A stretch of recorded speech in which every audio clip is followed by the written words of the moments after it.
Я, вообще говоря, благодарен моей маме, которая от меня скрывала историю отца, историю, нашу тяжелую жизнь, начиная с рождения и кончая, по сути дела, 50-ми годами, когда уже реабилитация была. Поэтому я не отличался от других ребят. И знаю, что некоторые люди, которые знали свою историю, они жили уже в некой ненависти, по сути дела, или неприятии той системы, в которой они оказались. Потому что если бы я тоже, может быть, молодым мальчиком и даже студентом знал бы, какая у меня была жизнь, то я был бы, наверное, немножко другой. Я это знаю уже по людям, с которыми я учился, с какой они радостью потом покидали Советский Союз при первой же возможности. Ненависть росла вместе с ними. Да. В этом отношении я и благодарен. Буквально мое поколение же жило с такими ужасными словами. Спасибо товарищу Сталину за наше счастливое детство. Понимаете? Да. Это же ужас какой-то. Но мы были так воспитаны. Вот. На самом деле, многие подробности, мне мама всегда говорила, была трудовая армия, не только же люди воевали там, он умер там, в трудовой армии погиб. А подробностей я не знал. И лишь после 1956 года, когда прошла реабилитация, в 1956 году, была речь Хрущева по поводу тех репрессий, которые прокатились по стране. Она мне стала рассказывать все и очень подробно. И поэтому я вот в этой книжке своей, конечно, как мог, это пытался описать и объяснить. Благодаря тому, что я, в общем-то, и не знал эту историю. И я поступил в Уральский политехнический институт, притом на радиотехнический факультет. Дело в том, что мне было 16 лет, когда я закончил десятилетку и приехал сюда из Восточно-Казахстанской области. Туда с 17 лет надо было поступить. Да, меня не принимали. Не принимали тогда. Нет, я про это не знал. Но меня не принимали, потому что не из автобиографии, а потому что у меня возраст. И поэтому мне сказали, ты напиши министру образования письмо с просьбой поступить и приложи аттестат. Аттестат у меня был хороший. Вот, и я написал это письмо и сижу, жду. Уже завтра будут экзамены, а у меня разрешение из Москвы не приходит. И в самый последний момент, уже было около 6 часов вечера, когда приемная комиссия закрывается, вдруг приходит телеграмма, что принять на общих основаниях. А некогда было, а завтра уже экзамен первый, и некогда было анкету заполнять. Она мне дает листок, абитуриента назывался. Фотография у тебя есть? Есть. Она пришлепнула, завтра первый экзамен такой-то аудитории, приходите, будете сдавать экзамены. Прониклась вашей судьбой? Да, я ничего не заполнял, потому что потом сделаю. И вот я сдаю экзамены, хорошо сдал, то есть меня приняли на радиотехнический факультет и сразу же отправили в колхоз, как всегда тогда было. Приезжаю из колхоза, некоторое время проходит, меня вызывают в первый отдел. Знаете, что такое первый отдел во всех организациях. Как это ты, ни заявления, ни анкеты, ничего нет. Как это ты проник, это на всю жизнь запомнил, проник на секретный факультет. Я говорю, я вот сдал экзамен, и меня отправили в колхоз, все. Так не может быть. Значит, вот иди к к декану радиотехнического факультета. И пусть, ну, раз ты уж поступил, мы не можем тебя исключить из института. Я 16-летний, вот, и тоже не положено, да еще на секретном факультете. Пусть он что-нибудь делает. То есть вообще достаточно миролюбиво, но не положено на радиотехническом факультете. И он звонит своему другу, профессору Арзамасову, который заведовал кафедрой электрических систем. И я, по сути дела, благодарен судьбе, что это так произошло.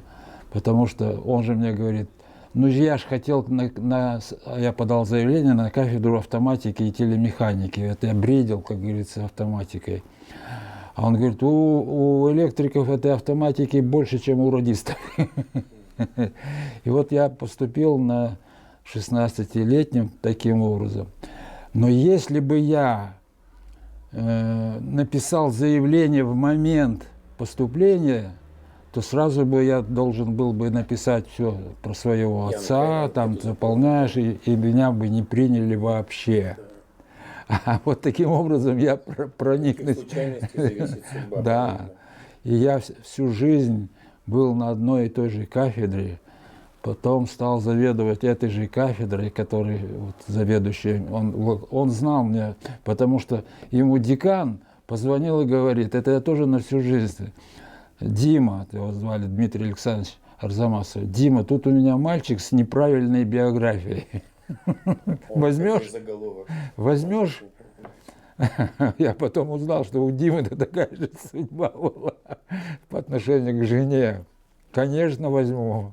Вот так я стал электриком, стал потом, когда уже возраст большой был у Арзамасова, я стал его учеником, стал заведовать кафедрой, и до сих пор я на этой кафедре живу, работаю, до сих пор работаю, несмотря вот на трудности своего заболевания и так далее.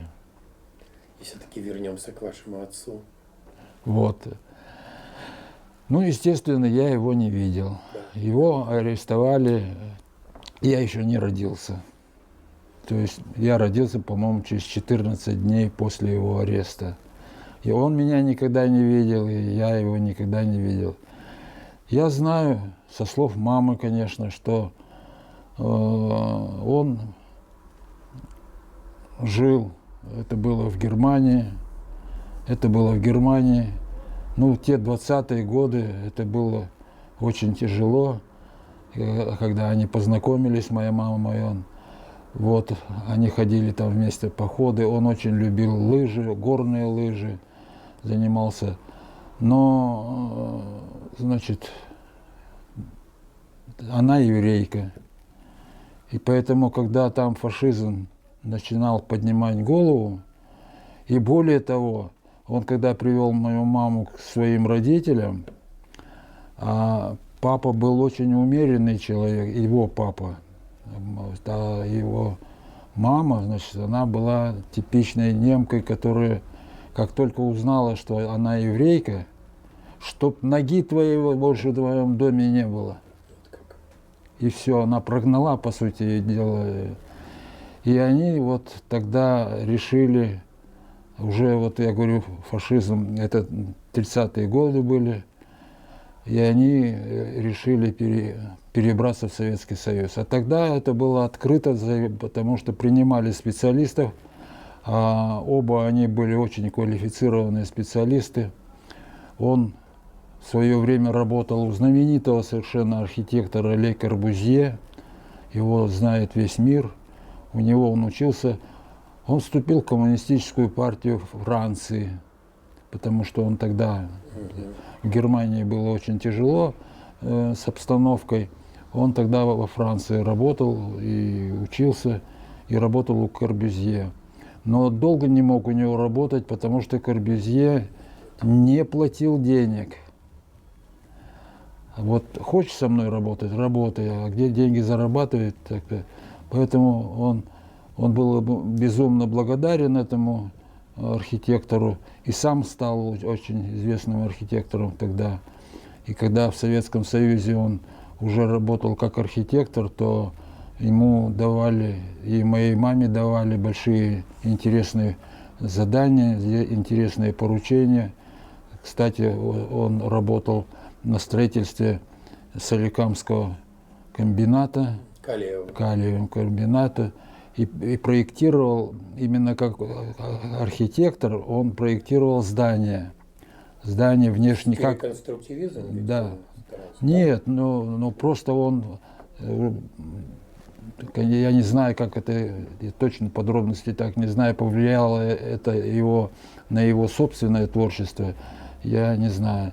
Я знаю, что картины, которые он рисовал, к сожалению, они не все сохранились, но он, как говорила моя мама, он всегда ходил с кисточкой, с ручкой и чернильницей. Не чернильница, а там тушь была. И вы знаете, вот он на ходу шел, и вот что значит, вот посмотрите, это все нарисовано тушью. Вот такие картины. Просто есть некоторые сногсшибательные. Вот посмотрите, Соликамск, вот эта картинка только, как она выглядит. Он садился и рисовал тушью. Не очень хорошая линия. Понимаете? Да. И таких очень много у него было картинок. Но там история очень долгая и сложная. Рассказать, как спасли эти картины его. И они у нас дома сейчас хранятся. Ну, вот те, которые здесь вот опубликованы, картины, они дома. Так и мы их спасли. То есть даже не сами, а соседка. Потому что, когда арестовали, потом началась война, мама вынуждена была куда-то эмигрировать и так далее. И потом она через много лет, это уже в 50-е годы, был такой закон о 101-м километре, то репрессированные не имели права приближаться ближе, чем 101-й километр к Москве. Но она все-таки рискнула и проехала. Это были уже годы, я уже студентом был, понимаете, в 54 году поступил в УПИ. Вот, она съездила в Москву, зашла к своей, ну, где они жили, квартиранткой, потому что там жила еще на этой лестничной клетке семья знаменитого совершенно в будущем альпиниста, Дебрль его фамилия. Вот, зашла, и там она говорит, что вот сохранила чемодан, потому что когда их выселили, Сананевского переулка. там все, да, там все, значит, забирали вещи, она схватила один чемодан и к себе в комнату, а в этом чемодане лежали вот эти картины, альбомы. Скажите, пожалуйста, вот когда они жили, ну, в том же Ананевском переулке, Да. они работали неплохо, у них как складывались отношения с коллегами? Не смотрели ли на них, вот приехали из Германии, не смотрели ли на них как на чужаков? Вот в этой книжке, между прочим, описана эта сцена, как сотрудники, я так наизусть сейчас не могу сказать, но там прямо пишет одна сотрудница, что вот они общались, и настолько было им интересно с ним, но у нас расходились даже мнения, например... Что, по передвижникам, художникам? Да, по передвижникам, художникам и так далее. То есть, нет, его очень уважали на работе. Он Знаете, какая фраза меня потрясла из воспоминаний этой женщины, когда она вспоминала про вашего отца? То он сказал такую фразу, признался ей, она таки пишет, он как-то признался, у меня скоро будет ребенок, я так доволен, как хорошо, что я здесь. Да. И как все оказалось иным вскоре. Да. Как это происходило, что рассказывала? Ну, как это происходило?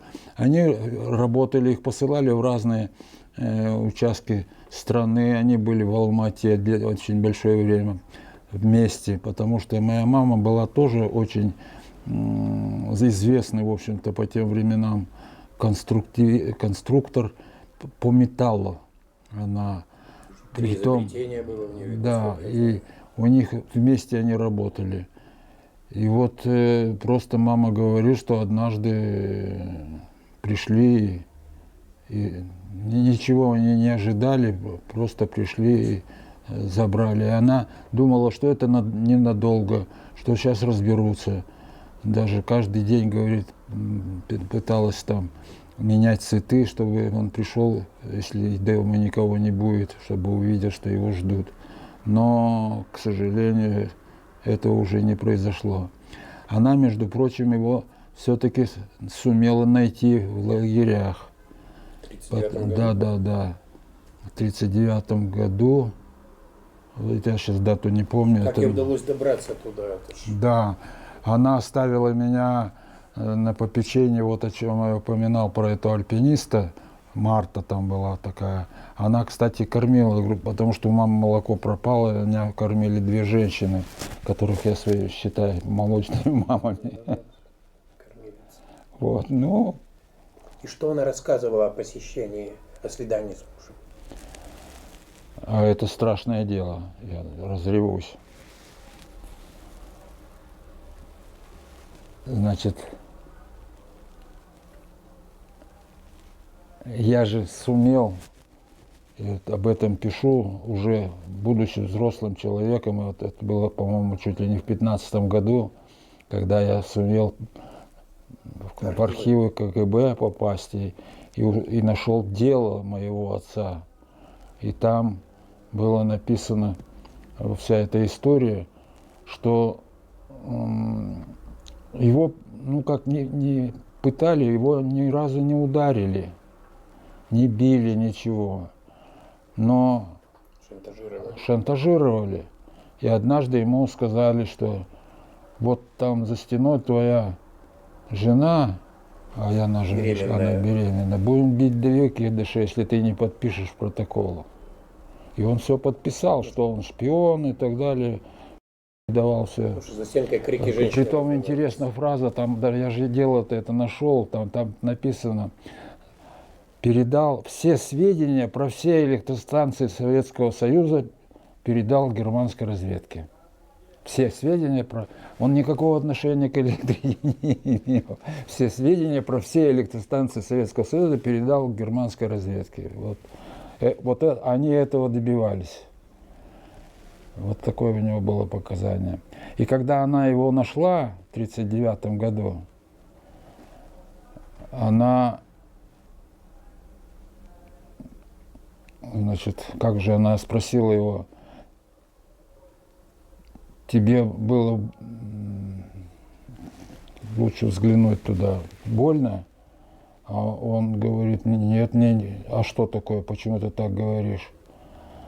Потому что тебя же били, чтобы ты дал показания. Нет, меня не били. И вот он тут узнал, что на самом-то деле ему говорили, или наоборот он спросил ее, потому что ему говорили, что там за стенкой, наоборот, да, там за стенкой, там за стенкой, это твоя жена, будем бить. Поэтому он ее и спросил, тебе было больно? Она говорит, нет. И вот они тут выяснили, что вот это был шантаж такой, действительно.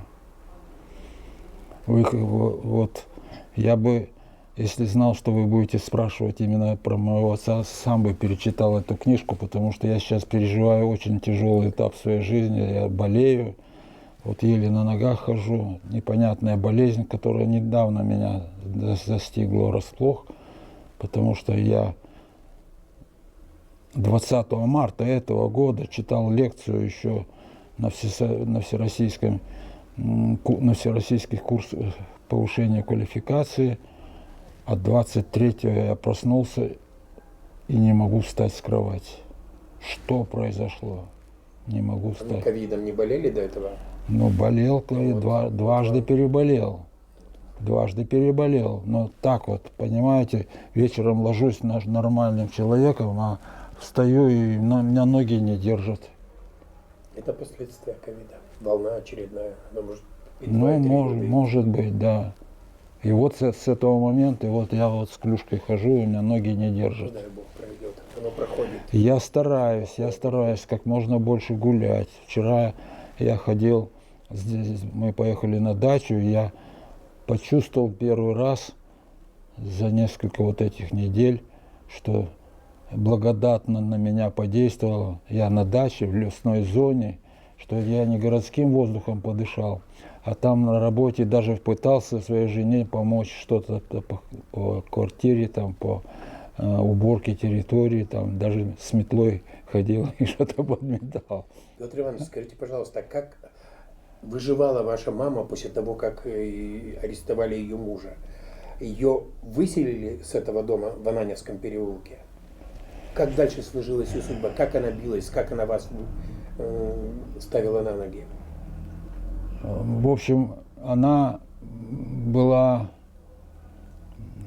будем говорить так, в конторе или в тресте работала, где ее непосредственным начальником был Крупенников, да, который просто ее очень хорошо. Он, кстати, ей разрешил съездить туда. Она рвалась, когда у него кто-то из родственников работал, ну, типа КГБ, да. И когда она уже много месяцев прошло, она все плачет и не знает, ходила на Лубянку, там не дают ответа. Мы не принимаем, она передачи какие-то хотела передать, мы не принимаем и не отвечает на вопросы. И она один раз как-то разревелась, и он сказал: я попытаюсь узнать, где твой муж. И вы представляете, в то время... Проникнуться судьбой. Да, он рискнул. И у него кто-то из родственников работал в КГБ. И через этого родственника он узнал, что он находится в коме ГУЛАГ. Значит, это конкретно Севжелдорлак. Севжелдорлак. Что он там. И она бросила все, меня на попечение другой молочной маме там, значит, и поехала туда. Так она его нашла там, благодаря этому Крупенникову.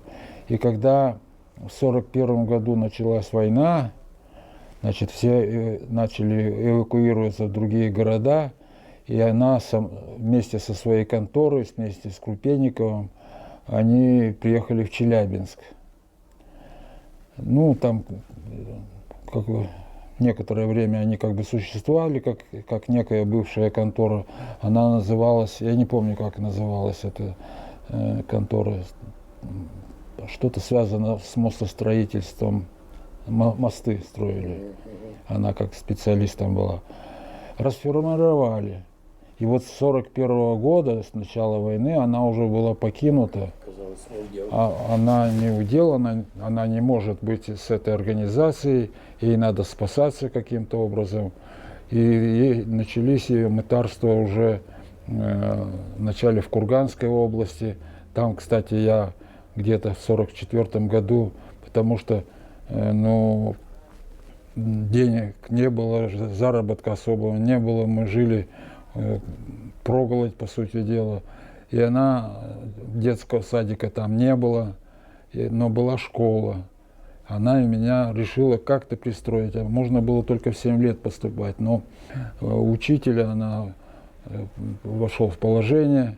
Я говорю, ну ладно, давай пристроим. И я поэтому в 6-летнем возрасте попал в школу, понимаете, так это началось, потому что мне надо было как-то выживать. Я вот единственное помню эпизод, что мы с ней, это было во время войны, еще типа 1944 года, вот когда я в школу пошел, мы на опушке леса собирали колоски.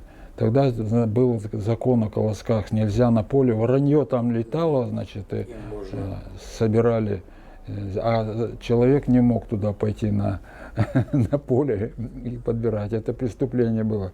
Но на опушке всегда мыши, они тоже запасались зерном с этих полей. И вот мы рыли, уже осень, уже холодно, руки стынут, то есть уже минусовая температура, даже немножко снежок был, и вот мы раскапывали мышиные норы, да, чтобы вот горсточку зерна достать. Вот так это было. Она ведь в Казахстане потом оказалась. Но ее спасал Крупенников, значит. Некоторое время Мама искала всякие возможности. Мы были даже в Свекловодческом пункте Джанатурмыс, это около Джамбула, недалеко. Там она работала в школе. Интересно, это была школа, четырехлетка. Она была казахская школа. Она там преподавала математику казахам. Ну и был один класс русскоговорящий. Но это класс интересный. Там 4 класса, она четырехлетка, все 4 класса в одной комнате. Значит, на первых партах сидят, так сказать, новички, а на Камчатке, там, на дальних партах, уже кто в четвертой. Вот я прошел эту школу такую в этом поселке, в Джанатурмысе. Вот такая там была интересная школа. Но перебивались. Но вот этот Крупенников ее нашел, кстати, он уже после войны сумел ее пристроить в Усть-Каменогорск как специалиста на Алтай, Цветмет назывался, трест, она там стала работать. И оттуда он ее же, Крупенников, перетащил в Свердловск. Смотрите, как. Да.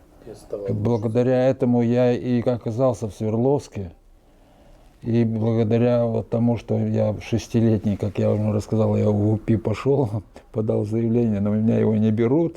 И я поступил в институт 6-летнего. У меня все со сдвигом так получилось. Да, все на год раньше. Да, чем мои сверстники все были, да. А скажите, а вот когда, ну вот период, когда вы считались из семьи врага народа, скажем так, вот какое-то отношение к вам было особенным, особенно, допустим, отрицательным или каким-то участливым? Я про это даже не знал ведь про это. Никогда. Здесь Но когда вы узнали, вы делились, наверное, с кем-то об этом? Так это было, я в 96-м году только узнал. Когда мама умерла, я стал искать, где отец похоронен. Вот я как-то стал интересоваться, потому что я, вообще говоря, чувствую, что... Ну, она что-то мне рассказывала, но я не видел его, ведь, отца. А для меня это была некая какая-то личность далекая. Я сам не задавал вопросов ей. Как там это случилось, как... Тем более вас уже воспитывал отчим. Да. Это тоже было очень важно, что вот человек решился на такой поступок. Вам сколько было лет, когда появился в вашей жизни этот человек? 48-й год. 48-й год, да. Был отчим. Вы оставили фамилию отца, а отчество у вас отчима? Да, Иванович. Да. Поэтому он меня усыновил. А усыновил, вначале этого не было, просто мы были в одной семье, я его очень любил, вот, а меня не принимали в комсомол. Меня в комсомол не принимали. А если ты не комсомолец, ты не можешь поступить в институт. Цепочка была такая. И вот он тогда меня усыновил, и с этого момента я уже был, ну, фамилию он оставил, как по матери, Бартоломей Петр Иванович, а не Рейнольдович. Вот так это сложилось. Но никогда, нигде в институте, мне никто никогда ничего не об этом. И более того, я даже сам ничего толком не знал. Первый откровенный разговор-то в 1957 году был, или 1956, сейчас я путаю, когда реабилитация Хрущев, эту знаменитую речь там сказал. Она стала мне рассказывать, как это все было. Потому что до этого я и не интересовался своим отцом. Скажите, а ведь у вашего отца были и братья, и 2 сестры? Да. Как с ними контакты в будущем наладились? Да. Вот эти 2 сестры, я даже знаю, одна Илс, это или типа Елизаветы, а другая Гертруда. Они, когда война кончилась, но они же знали, что их брат переехал в Советский Союз. Потом первые годы тут В общем, короче говоря, после войны они стали писать письма. Искать. Да, они сами бежали в свое время из Германии в Швейцарию. Как только началась вообще фашистская эта система, они, ну, будем говорить, эмигрировали в Швейцарию. И оттуда они писали, как она рассказывает, письма, там, знали фамилии, там, Сталину, Калинину, значит, министру такому-то. Ежегодно, один раз в год, они до 1954 года они писали. Вот у нас брат уехал, не можем его найти, что с ним. Но никто не отвечал, естественно, на эти письма. И совершенно случайно, это тоже достаточно интересная история, как они нашли нас. Я не знаю, писал ли я где-то вот в этой книге или навряд ли об этом писал. Как нашли? Я этого не видел. Как нашли? Может, Значит, одна из этих сестер приехала, это были уже, ну, по крайней мере, после 1956 года это было. Даже позже, наверное, значительно. Приехала в Англию. Она, значит,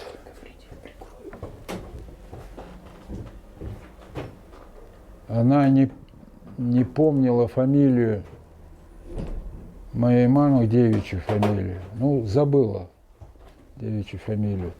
И она была в Лондоне.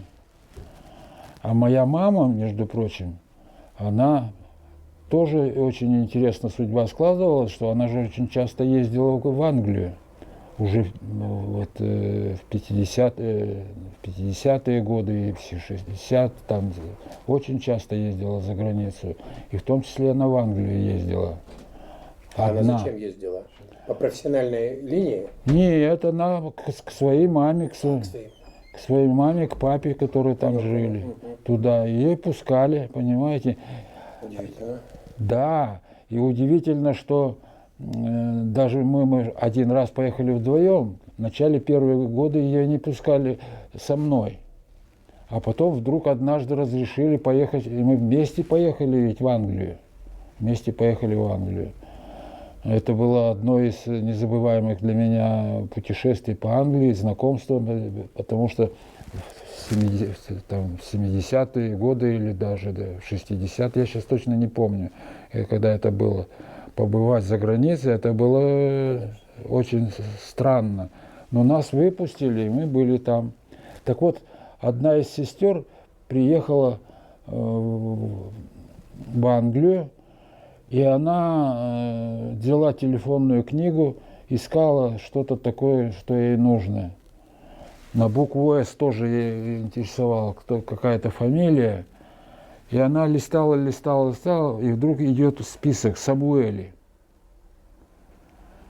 Это девичья фамилия мамы и брата Феликса. А брат мамин очень известный архитектор и очень известный. Мы же были вот в 19 году в Англии, нашли все это семейство, даже институт имени этого Феликса Самуэля. И там здание, которое он в институте построил, книги, учебники, которые он сделал. Так вот, одна из этих сестер, она приехала в Англию, и вдруг она натыкается на Самуэли. И она вспомнила, что это эти фамилии ее. И она начинает по этим Самуэли прозванивать. И в одном месте, вы знали такое Эллен Самуэли? Да, она недавно, месяц назад у нас была. Она побежала в эту контору, а он как раз основал эту контору. Она попала в контору Феликса Самуэли.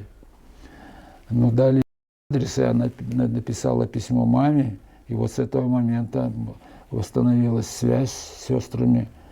И они дали даже теперь, ведь еще было их две сестры и 3 брата были. 3 брата? 3 брата было. А 2 брата оказались в Аргентине. И они дали адреса этих братьев.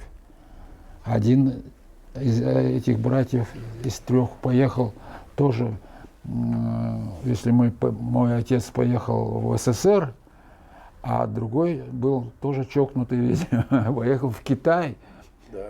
на стороне Мао Цзэдуна воевать за освобождение Китая от чанкайшистов. И там он погиб где-то. Мой сын Алешка недавно его нашел в списках. Значит, там какой-то корабль затонул, ну, в ходе боевых действий, и нашел список погибших пассажиров. И вдруг там находит эту фамилию. Ну, вот такая довольно длинная история, интересная сама по себе, неожиданная. И мы же поехали после этого, когда она узнала, мы же были в гостях у всех братьев, мы же были в Аргентине, мы были, значит, в Америке, один, значит, в Северной Америке жил, а двое в Южной Америке из этих. Мы у всех у них были в гостях. Скажите, а ваши дети, у вас 2 сына ведь? Да, Как вы им рассказали о судьбе их деда? нормально. Как они это восприняли? Как они вообще относятся к этому? Ну, как они могут И относиться? внуки? А как они могут? А я не понимаю. По-разному. Ну, Не у просто нас это- оно не по-разному.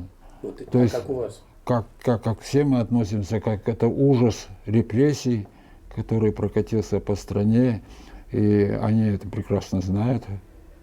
И тут никаких вопросов нет. Ну, это очень хорошо, потому что... Более того, они уже даже теперь, мои дети, связались уже со следующим поколением, то есть им ровесники по поколениям с моими этими двоюродными братьями, понимаете, и уже они все время переписку ведут между собой и договариваются, что в какое-то ближайшее время все-таки они тоже встретятся и поедут туда. Ниточки не рвутся. Да. Вот как вы думаете, почему многие вот до сих пор, и есть такая волна, есть такая тенденция, она даже усиливается сейчас, считают, что заключенные в основном там были уголовники, и начинают оправдывать сталинизм. Да, политически это так было немного, и где-то кого-то там задело. И вот это все нарастает, к сожалению. Да. Вы это чувствуете? Вы это Это видите? очень чувствую. Более того, я настолько потрясен, что ликвидируется мемориальное общество. У нас, по-моему, уже мемориал тоже его погасили. Я очень много сотрудничал и ездил в Коми ГУЛАГ, и поэтому там свое, оно называется «Покаяние». Они были, располагались в административном центре. В городе существует административный центр, там все правительство Коми Республики, и там вот размещался этот, вот тут даже есть эта фотография, по-моему, я сейчас не смогу ее сразу найти, где-то она тут есть, Бог его знает, быстро не найдешь. Ну ладно, короче говоря, они располагались в этом центре. И когда мы были с женой, вот мы же первый раз туда приехали в 2015 году, они нам там помогали, очень доброжелательно. Там настолько вот это волонтерское движение колоссальное. Люди приезжают, что-то ищут, и они помогают. Потому что вот это немецкое, там же очень много было немцев поволжских, которым запретили возвращаться, кстати, на свои родные места, они там осели. И у них своя ассоциация. И вот у этой ассоциации название определенное есть. Их уже из этого административного недавно выгнали. Новый губернатор, который что-то не понравился властям, поставили нового губернатора, он просто был вынужден, чтобы в угоду правительства работать. Вот о чем и речь идет, какая-то странная, очень грустная и тревожная тенденция. И если мы придем к тому, что говорить на эту тему станет моветоном, то Да. что будет завтра? А чтобы этого не наступило, наверное, нужно говорить и говорить, вспоминать пусть через эти слезы. И то, что вы сегодня рассказали, это очень важно. Тут- У вас были вопросы еще. Да, Петр Иванович, Вы приходили к нам на мероприятие в Музей истории Екатеринбурга. Громче говорите. Вы к нам на мероприятие приходили в Музей истории Екатеринбурга и рассказывали о своей дружбе с Николаем Кивобриньолем. И о том, что вы с ним ехали 3 дня в поезде, и он вам рассказывал о судьбе своего отца. Может быть, что-то расскажете? Вот я не смогу содержание рассказать, потому что это просто мы изливали душу друг другу, понимаете? И что он мне сказал, я только так и запомнил, что у нас судьбы очень похожи в этом отношении. Ну, и он поэтому раскрылся, как говорится, мы не только его знали, ну, весельчак такой, очень своеобразный, замечательный человек, юмор у него такой, но, как я понимаю, это юмор сквозь слезы, потому что он никому не говорил об этом. Уже потом есть такая писательница Майя Пискарева, она как-то его разыскивала и сумела найти тоже какие-то сведения о нем, тоже говорила об этом, что он скрывал, по сути дела, от людей свою биографию прошлую, то есть боялся за то, чтобы люди знали, что он из семьи репрессированных. Ну вот поступил в УПИ, мы вместе с ним ходили в походы с Колей Кивобриньолем и с Игорем Дятловым, это все в одной группе было такое. Но что я ему рассказывал, что он мне сейчас не восстановить. Только сам факт помню, что мы открыли душу друг другу. А до этого вы как бы не осознавали, да, в какой стране? Да. Я до этого не знал про Колю ничего такого, как бы криминального в Йоме. Еще я хотела бы спросить вас, ну, то есть вы человек с таким опытом жизненным, что нам сделать, чтобы такого не повторялось? Что каждый из нас может сделать? Я не знаю, что можно сделать. Наверное, не забывать об этом. Но это правильно, не забывать и не бояться говорить об этом. Да. Потому что многие боятся об этом говорить. Вот у меня на работе был коллега, которого я очень безумно обожал. Но однажды мы раскрылись тоже друг перед другом. Его фамилия Тейхрев Генрих Иванович. Оказалось, вот то же самое. Он скрывал, он никому не говорил. Но однажды мы разговорились. Понимаете? А вот надо, чтобы их говорили люди. А люди побаиваются даже сейчас.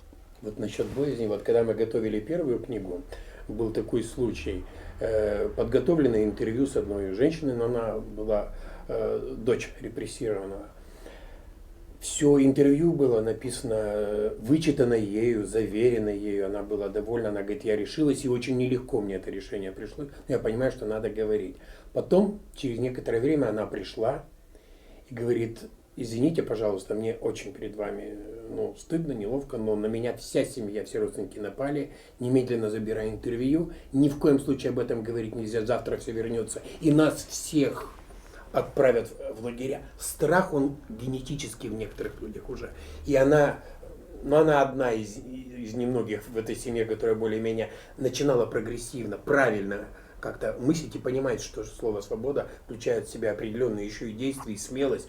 Она решилась на это, дать это интервью. Но все остальные ее, она говорит, я просто его забираю. И дала запрет. Я не боюсь на эту тему, я понимаю, что это нельзя не говорить. Да. Нельзя не говорить. И мои дети, кстати, такие же. Вот о чем я спросил про детей. Одна говорила, а у меня, говорит, дети кое-как тоже согласились, да и машут рукой, и, говорит, не знаю, кому оставить все эти знания, всю эту информацию. Передать кому эстафету интереса и понимания того, что этого нельзя забывать, об этом надо говорить. И потребность ездить на 12 километров раз в год хотя бы. Вот, в семьях во многих традиции эти передаются, и вот и ваши дети, внуки, вы за это спокойны. Вот, а кто-то нет. Вот Надежда Кирилловна, что ли, там была такая, она переживала. Никому, говорит, от меня. Тоже мне приходили. Да. Но Это тем более как-то актуализирует нашу потребность, что надо говорить обязательно. Поэтому то, что вы сегодня душу открыли, вы все равно должны знать, что это не зря. Что это не просто впустую очередной способ порвать себе сердце. Нет. Это ради того, что кто-то вот прочтет и задумается. Вот в этом отношении, когда я столкнулся, вот автор этой книги Фоменко, он колоссальную работу краеведческую ведет. Он собирает всю информацию про ГУЛАГ, Коми ГУЛАГ. И он нас же возил по территории. Вот здесь было то-то, то-то. Сейчас все заросло, и никто не вспоминает, что это такое. А он даже пытается восстановить границы, где был такой-то лагерь. Он рисует, как энтузиаст, понимаете, историю ГУЛАГа. У него огромные схемы, материалы, фамилии людей, которые спасали других Да, больных, например. да. Вот как забыть такого же Крупинникова, который сколько раз спасал вот ситуацию в вашей семье. И сам собой рисковал ведь тоже. Да. В своей биографии он шел на риск. Да. Что жена врага народа, Мгм. и руку протягивал помощи. Да. Грустно все это. Я вот когда прочитал вашу книгу, я места себе не находил.